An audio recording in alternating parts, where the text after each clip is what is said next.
बच्चों मैंने इनको उसी टाइम पे बोला था, कोटा में हंगामा हो रहा है, बच्चे मर रहे हैं सर। देखो अलग सर के बारे में आप क्या कहना चाहोगे, उनको क्या राय देना चाहोगे? क्योंकि सर अलग सर जो है वो बहुत बार बहुत सारे वीडियोस में उन्होंने आपको अप्रिशिएट किया है, ठीक है, और ऐसे बहुत सारे बातें भी अफवाह है या पता नहीं मुंह सुनी बातें हैं यहाँ से लोगों के कि कहीं ना कहीं फंडिंग की वजह से या और भी बहुत सारे कारणों की वजह से अलग सर की भी उतनी नहीं चल रही है अब उतनी कंपनी में जैसे कि सुनने को आता है।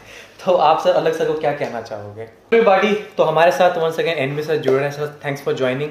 तो ये जो भी ये मैटर चल रहा है, जो भी ये कंट्रोवर्सी है, जो भी सर पॉइंट्स वगैरह चल रही है, तो एक तरीके से मैंने सोचा कि आपका राय लेना। रीजन बीइंग कि लाखों बच्चे जो है वो देश भर से वो आपको फॉलो करते हैं, आपकी वीडियोस देखते हैं।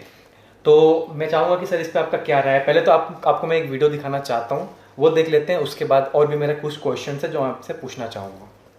ऐसे मत करो सर, चुप हो जाओ आप।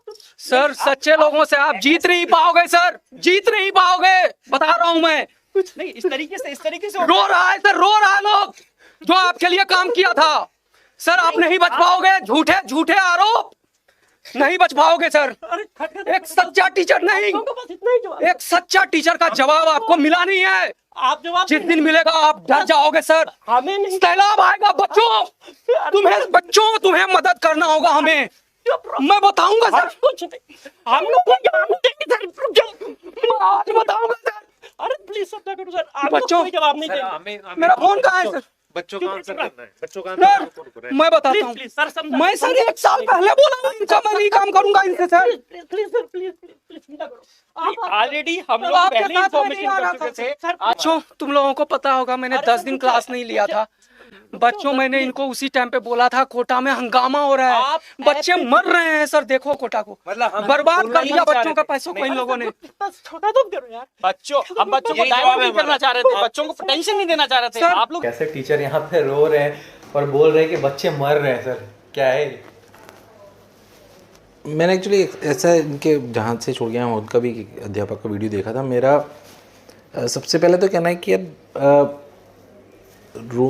ये जो बच्चे ना हमसे बहुत ज़्यादा प्रेम करते हैं अध्यापकों से, और वो 16 से 19 साल के होते हैं तो उनकी भले डीडोल हमारी जैसी हो जाती है, पर व्यक्ति मतलब मानसिक रूप से बहुत छोटे से बच्चे होते हैं, बहुत निश्चल प्रेम करते हैं हमसे। तो मेरा को कहना है कि शिक्षाविद को एक ये बात ध्यान में रखनी होती है कि जो निश्चल प्रेम है उसका सम्मान किया जाए, उसका इस्तेमाल नहीं किया जाए। ये मेरी पहली एक ओपिनियन है कि उसका मतलब उसका सम्मान करा जाए, उसको इस्तेमाल नहीं करना है अपने को। दूसरी बात जो आपने बोला कि बच्चे मर रहे हैं, कोटा में कोई बच्चा नहीं मर रहा है, कोटा में कोई बच्चा नहीं मर रहा है ना। हाँ, ये हो सकता है कि किसी सिस्टम से परेशान हो सकता है भावनात्मक वश उन्होंने कुछ बात कह दी हो। दूसरे वीडियो में मैंने देखा था जो उनके जहाँ से आए उनमें था, तो बच्चे मर नहीं रहे, आई थिंक परेशान हो सकते हैं। तो सर ये जो भी पॉइंट चल रही है, जो भी ये दोनों पीडब्ल्यू और जो टीचर्स वहाँ से छोड़ के अपना संकल्प इन्होंने स्टार्ट किया है, ये जो भी मुद्दा चल रहा है, इस पे आपका क्या राय है? आपने देखा, अपने वीडियोस वगैरह जो आई थी बाकी हाँ, कुछ पूरे तो नहीं, पर मैंने कुछ शॉर्ट्स देखे। मेरा ऐसा मानना है कि कोटा में भी ऐसा कई बार होता है, पर मेरा ऐसा मानना है कि जो भी एक हम शिक्षाविद हैं तो हमको एक शिक्षा की गरिमा बनाए रखनी है। हमारे कंधों पर शिक्षा की इमेज भी है, हम समझें तो हम कैसे पढ़ाते हैं, क्या बोलते हैं, शिक्षा को हम कैसे प्रेजेंट करते हैं, वो हम पर है। तो मुझे ऐसा लगता है कि वो गरिमा बनी रहे। ये जो भी आपस में जो थोड़े से तालमेल गड़बड़ हुए हैं उसको पर्दे के पीछे ही रखा जाए। बच्चे से सिर्फ शिक्षा कैसे दी जानी चाहिए, कैसे उसको पढ़ाई करनी चाहिए, उस पर ज़्यादा बात होनी चाहिए। तो मेरा ये अनुरोध है कि शिक्षा की गरिमा को बनाए रखा जाए।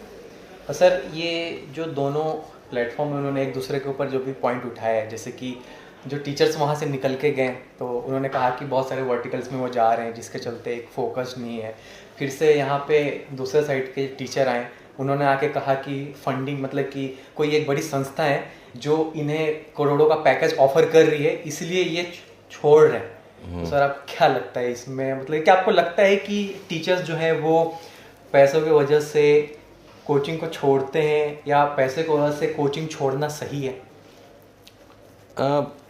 देखिए, इस केस में वास्तविकता में क्या हुआ है, नो कमेंट मुझे, क्योंकि कोई आइडिया नहीं है किस वजह से छोड़ा गया है। मैं उनकी इंटरनल सिचुएशन को और इंटरनल डायनेमिक्स को नहीं समझता। मैं इस क्षेत्र का अनुभव आपके साथ साझा करता हूँ क्योंकि मुझे काफ़ी समय हो गया, 20 वर्ष इस क्षेत्र में हो गए और बहुत साल से कोटा में काम कर रहा हूँ। तो मेरा ऐसा मानना है कि टीचर एक संस्थान से दूसरे संस्थान में जाता है, इसका 95% टाइम कारण मनी हाइक होता है, इसमें कोई डाउट नहीं है। 5% टाइम कुछ हो सकता है कि सिस्टम में फ्लॉ हो या कोई गड़बड़ कर दी हो, पर 95% टाइम मनी ट्रांजिशन होता है।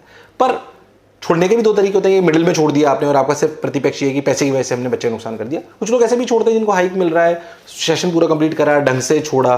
तो दोनों तरीके से अपन इस पे देख सकते हैं कि हाँ भाई किस वजह से आपने छोड़ा है। दूसरी बात आपने बोली कि वर्टिकल्स बहुत सारे खुल गए हैं, फंडिंग बहुत सारी आ गई है, तो ये हो सकता है इस केस में 95% 5% वाला क्राइटेरिया डिफरेंट हो। क्यों? क्योंकि ये हो सकता है कि बिकॉज ऑफ फास्ट एक्सपेंशन बहुत सारे वर्टिकल्स खुल रहे हैं, तो बच्चों की जो केयर होनी चाहिए वो नहीं हो रही है और इस वजह से ये अध्यापक व्यथित हों। तो इस वाले केस में 95% और 5% वाला मेरे जो कोटा का रूल है वो कितना अप्लाई होगा, आई रियली डोंट नो। ये जो टीचर्स छोड़े इनको आप जानते हो, कभी मिले हो इनसे? इनसे एक बार व्यक्तिगत रूप से मिला हूँ, बाकी बहुत ज़्यादा तो नहीं मिला हूँ, पर हाँ इनको जानता हूँ क्योंकि जो हमारे यहाँ पे डिप्यूटी डायरेक्टर से नीट उनके अंडर में और उन्होंने साथ में इन्होंने काम करा है। तो मैं बच्चों को भी बोलूँगा कि बहुत सारे टीचर्स, जाहिर सी बात है ये बहुत अच्छे अध्यापक हैं, पर मैं बोलूँगा कि ये जो अध्यापक हैं कोटा में, मोशन में, ऐसे काफ़ी सारे अध्यापक हैं जो इस स्तर को मेंटेन करते हैं। आप लोगों ने बहुत अच्छा डिसीजन लिया कि ये राइट टाइम पे कोविड में अच्छे प्लेटफॉर्म को ज्वाइन करा, जिसकी वजह से एक्सपोजर ज़्यादा मिला। Right sir. सर मेरा जो लास्ट सवाल है वो ये है कि अलग सर के बारे में आप क्या कहना चाहोगे, उनको क्या राय देना चाहोगे? क्योंकि सर अलग सर जो है वो बहुत सारे वीडियोस में उन्होंने आपको अप्रिशिएट किया है, ठीक है, और ऐसे बहुत सारे बातें भी अफवाह है या पता नहीं मुँह सुनी बातें यहाँ से लोगों के कि कहीं ना कहीं फंडिंग की वजह से या और भी बहुत सारे कारणों की वजह से अलग सर की भी उतनी नहीं चल रही है अब उतनी कंपनी में, जैसे कि सुनने को आता है। तो आप सर अलग सर को क्या कहना चाहोगे? वैसे तो वो खुद समझदार एंटरप्रेन्योर है, तो मैं क्या बोलूँगा, बट क्योंकि आपने प्रश्न पूछा है तो उन्होंने भी मेरे को कई बार अप्रिशिएट करा है, तो मैं यही बोल सकता हूँ कि अलग सर और मैं एज अ शिक्षाविद शायद एक कॉमन विजन शेयर करते हैं, which is a good part. Initially he has done a really good job, उन्होंने सही में सेवा के भाव से बहुत सारी चीज़ें करी, पर जो आपने बोला वो मेरे को कई बार दिखाई भी दे रहा है और सुनाई भी दे रहा है। तो मैं एज ए फ्रेंड अलग सर को ये बोलूँगा कि सर आपकी और हमारी रियल ताकत बच्चों का प्रेम है। फंडिंग का प्रेशर कितना होता है आई रियली डोंट नो, क्योंकि हम फंडेड कंपनी नहीं है, हम बूटस्ट्रैप्ड हैं, और शायद कई बार इसलिए हम उस चीज़ में कूदे भी नहीं कि ऐसा प्रेशर नहीं आ जाए कि हमारा पर्पज़ अलग नहीं हो जाए। हमारा पर्पज़ ये नहीं होना चाहिए कि हम पैसे को कैसे मल्टीप्लाई करें, हमारा पर्पज़ ये होना चाहिए हम कैसे क्वालिटी एजुकेशन डिलीवर करें, और यही विजन अलग सर का भी है। बट क्योंकि मैं कई बार सुनता हूँ तो ऐसा नहीं हो कि PW में मैं इतना बोल सकता हूँ एज ए फ्रेंड कि इस फिलॉसफी पे आपको चलना चाहिए। अगर आपको जो भी जिनसे आपने फंडिंग ली है या जो भी चीज़ें हैं उसकी वजह से आपका कहीं पर्पस डिफीट ना डेविएट ना हो जाए, that is what I really want to add to him. Right sir.